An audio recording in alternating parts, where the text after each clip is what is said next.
Mahendra Swain memorial football ଟୁର୍ଣ୍ଣାମେଣ୍ଟର ଆଜି ଅନ୍ତିମ ଲିଗ୍ରେ ଫ୍ରେଣ୍ଡସ୍ ପାରାଡାଇଜ୍ ଜଟଣୀ ବିଜୟୀ।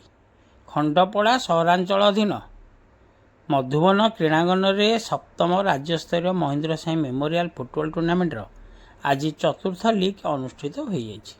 ଖଣ୍ଡପଡ଼ା ସ୍ପୋର୍ଟସ୍ ଆସୋସିଏସନ ଆନୁକୂଲ୍ୟରେ ଆୟୋଜିତ ଚତୁର୍ଥ ଦିବସରେ ଜଟଣୀ ଫ୍ରେଣ୍ଡସ୍ ପାରାଡାଇଜ୍ 1-0 ଗୋଲରେ ରକି ସ୍ପୋର୍ଟିଂ କ୍ଲବ ବୌଦ୍ଧକୁ ହରାଇ ସେମିଫାଇନାଲରେ ପ୍ରବେଶ କରିଛି। ଆଜି ମୁଖ୍ୟ ରେଫରୀ ଭାବେ ରାଜୁ ମହାନ୍ତି ଖେଳକୁ ପରିଚାଳନା କରିଥିଲା ବେଳେ ପ୍ରସନ୍ନ ନାୟକ ଏବଂ ସଗିର ଅହମ୍ମଦ ଲାଇନ୍ସମ୍ୟାନ୍ ଭାବେ ସହାୟତା କରିଥିଲେ। ସେହିପରି ସମୀର ଖୁଣ୍ଟିଆ ଚତୁର୍ଥ ରେଫରୀ ଭାବେ ଦାୟିତ୍ୱ ତୁଲାଇଥିଲେ।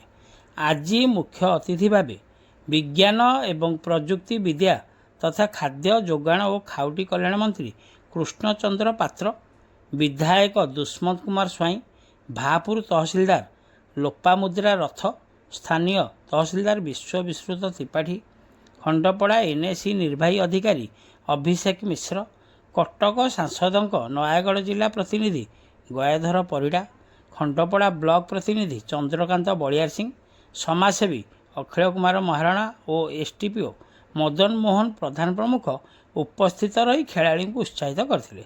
ସନ୍ତୋଷ କୁମାର ସାହୁ ଭାଷ୍ୟକାର ଦାୟିତ୍ୱ ତୁଲାଇଥିଲେ। ଆସନ୍ତାକାଲି ପ୍ରଥମ ସେମିଫାଇନାଲରେ କଟକର ଦୁଇ ଟିମ୍ ବିଡ଼ାନାସୀ ଫୁଟବଲ ଏକାଡେମୀ ଏବଂ ବାପୁଜୀ କ୍ଲବ ମଧ୍ୟରେ ଖେଳାଯିବ ବୋଲି ଆୟୋଜକଙ୍କଠାରୁ ସୂଚନା ମିଳିଛି। ଖଣ୍ଡପଡ଼ାରୁ ସନ୍ତୋଷ କୁମାର ସାହୁଙ୍କ ରିପୋର୍ଟ, ଖଣ୍ଡପଡ଼ା ଖବର।